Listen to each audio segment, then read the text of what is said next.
हमने ही सबसे पहले ये गुब्बारा देखा, उसके ऊपर PIA लिखा था।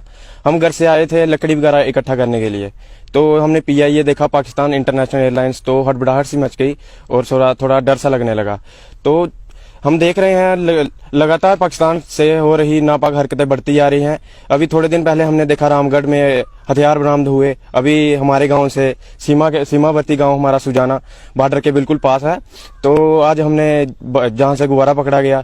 तो नापाक हरकतें बढ़ती जा रही है, पता नहीं पाकिस्तान क्या चाहता है। पुलिस जहां पे आई थी पूरी जांच पड़ताल करके गई है और पुलिस ने गुब्बारा उतारा और अपने साथ ले गई।